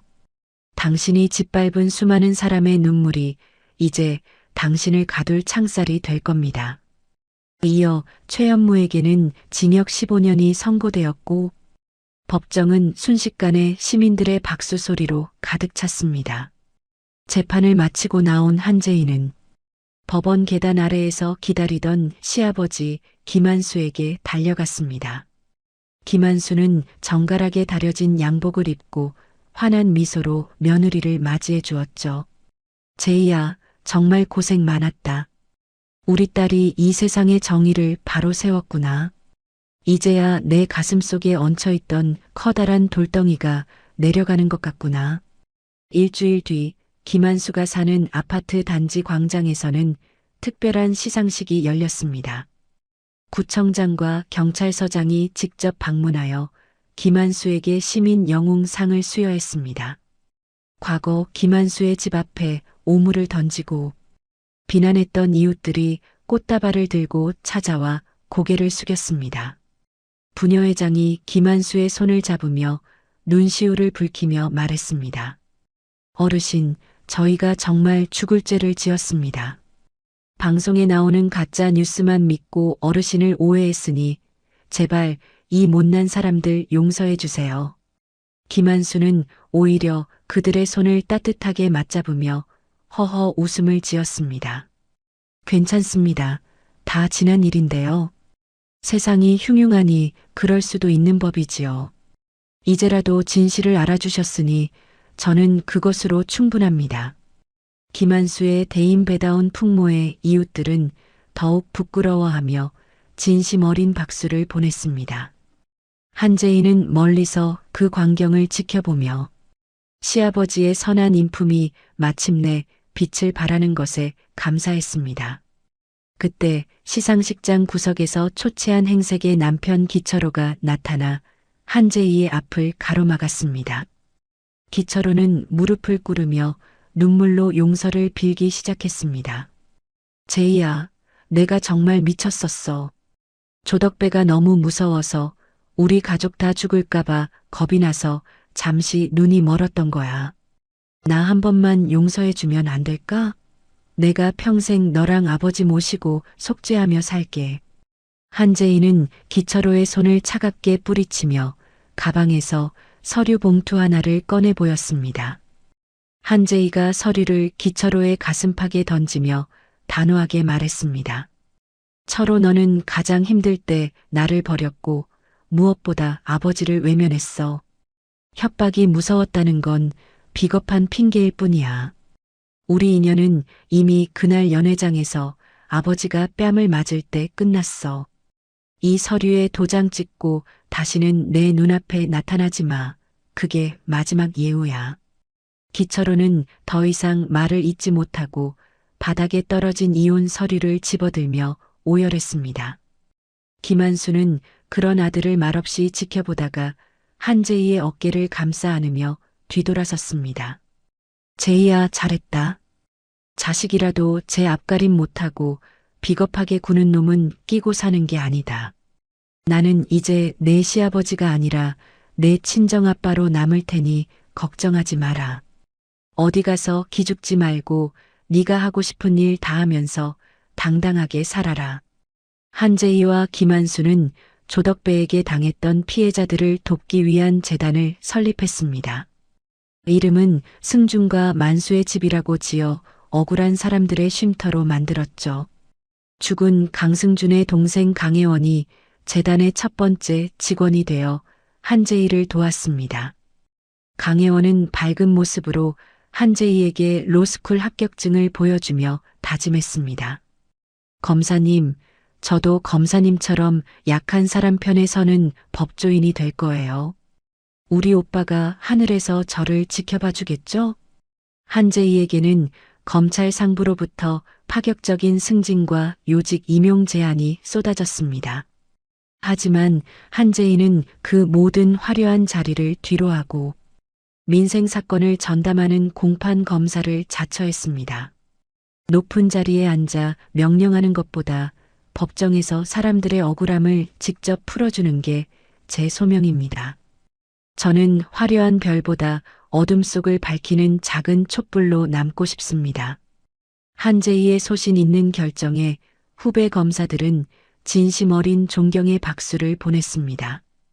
어느 주말 오후 한재희와 김한수는 동네의 소박한 국밥집에서 마주 앉았습니다. 김한수는 뚝배기 가득 담긴 고기를 한재희의 그릇에 덜어주며 흐뭇하게 웃었습니다. 우리 딸, 오늘따라 얼굴이 참 좋아 보여서 아빠도 기분이 좋구나. 돈 많고 화려한 곳보다 이렇게 우리끼리 웃으며 밥 먹는 게 진짜 행복 아니겠니? 이제는 아무 걱정 말고 내 앞날만 생각하며 살거라. 한재희는 시아버지가 건네준 고기를 입에 넣으며 환하게 미소 지었습니다. 그 시각 조덕배는 차가운 감옥 바닥에서 걸레질을 하며 거친 숨을 몰아쉬고 있었습니다. 과거 자신이 김한수에게 했던 것처럼 덩치 큰 수감자 한 명이 조덕배의 머리에 물을 부었습니다. 야, 조덕배, 너 사회에서는 잘 나갔다며? 근데 여기서는 네가 제일 밑바닥이야. 당장 내 구두 닦아놔. 안 그러면 오늘 저녁은 국물도 없을 줄 알아. 조덕배는 분노에 부르르 떨었지만 아무도 자신을 도와줄 사람이 없다는 사실에 비참하게 흐느꼈습니다. 자신이 짓밟았던 평범한 사람들의 고통을 조덕배는 이제야 온몸으로 느끼고 있었죠. 다음 날 아침 한재희는 김한수와 함께 친부모님의 묘소를 찾았습니다. 재희는 묘비 앞에 국화꽃 한 송이를 놓으며 마음속으로 부모님께 고백했습니다. 엄마, 아빠, 저 약속 지켰어요. 권력 앞에 무릎 꿇지 않고 힘없는 사람들 눈물 닦아주는 그런 검사가 됐어요. 그리고 제 곁에는 친아빠보다 더 저를 아껴주시는 아버님이 계셔서 외롭지 않아요. 김한수는 제이의 어깨를 감싸 안으며 묘비를 향해 정중하게 인사를 올렸습니다. 산소에서 내려오는 길, 하늘은 붉은 노을로 물들며 장관을 이루고 있었습니다. 한재인은 김한수의 구분 등을 보며 자신이 검사가 된 진짜 이유를 다시 한번 깨달았습니다. 정의는 멀리 있는 것이 아니라 사랑하는 사람의 아픔을 외면하지 않는 마음에서 시작된다는 것을요. 한재인은 김한수의 팔짱을 꼭 끼며 천천히 발걸음을 옮겼습니다. 두 사람의 그림자가 노을빛을 받아 길게 늘어지며 따뜻한 풍경을 만들어냈습니다. 제이야, 저기 노을 참 예쁘지 않니? 내일은 오늘보다 더 맑은 날이 올 것 같구나. 김한수가 하늘을 가리키며 말하자 한재인은 고개를 끄덕이며 대답했습니다. 네, 아빠. 내일은 오늘보다 훨씬 더 따뜻하고 행복한 날이 될 거예요.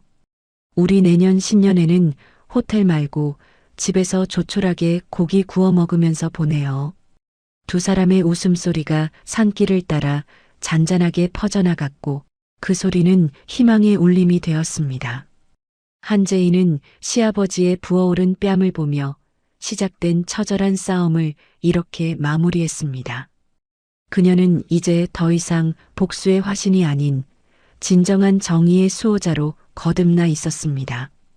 김한수는 며느리 덕분에 잃었던 웃음을 되찾고 남은 생을 명예롭게 보낼 수 있게 되었습니다. 조덕배와 최연무가 쌓아 올린 탐욕의 제국은 먼지가 되어 사라졌지만 한재희와 김한수가 지켜낸 진실과 사랑은 영원히 지지 않는 꽃처럼 그들의 가슴 속에서 피어났습니다. 어둠이 깔리기 시작했지만 두 사람의 앞길은 가로등 불빛보다 더 밝은 정의의 빛이 비추고 있었습니다. 한재희는 다시 검사복을 입고 출근할 월요일을 떠올리며 힘차게 발걸음을 내디뎠습니다. 그녀의 곁에는 언제나 자신을 믿어주는 든든한 아버지가 있고 가슴에는 꺾이지 않는 신념이 있었습니다. 세상의 모든 억울한 눈물을 닦아주지는 못해도 적어도 자신의 소중한 사람들을 지켜낸 승리였습니다. 지평선 너머로 사라지는 해를 뒤로하고 두 사람은 새로운 내일을 향해 걸어갔습니다. 이 이야기는 돈보다 귀한 것이 사람의 자존심이며 법은 언제나 약자의 편에 서야 한다는 진리를 남겼습니다. 한재희와 김한수의 동행은 앞으로도 계속될 것이며 그들의 정의로운 투쟁은 또 다른 누군가에게 희망의 씨앗이 되어 널리 퍼져나갈 것입니다. 모든 시련을 이겨낸 두 사람의 얼굴에는 그 어느 때보다 찬란한 평화가 깃들어 있었습니다. 마침내 정의는 승리했고 그 승리의 열매는 가족이라는 이름의 나무에서 달콤하게 익어갔습니다. 권력과 돈보다 소중한 것은 결국 사람의 마음과 가족의 사랑이라는 사실을 다시 한번 느끼게 해주는 이야기였습니다. 억울한 눈물을 닦아주는 정의가 우리 곁에 살아있음을 보며 여러분의 마음에도 시원한 위로가 되셨기를 바랍니다. 어떤 시련 앞에서도 굴하지 않고 소중한 사람을 지켜낸 며느리처럼 여러분의 곁에도 언제나 든든한 내 편이 함께하기를 진심으로 응원하겠습니다. 이야기를 끝까지 들어주신 분이 계시다면 잘 들었다고 댓글 하나만 남겨주세요. 지금까지 똑순이 사랑방이었습니다. 감사합니다.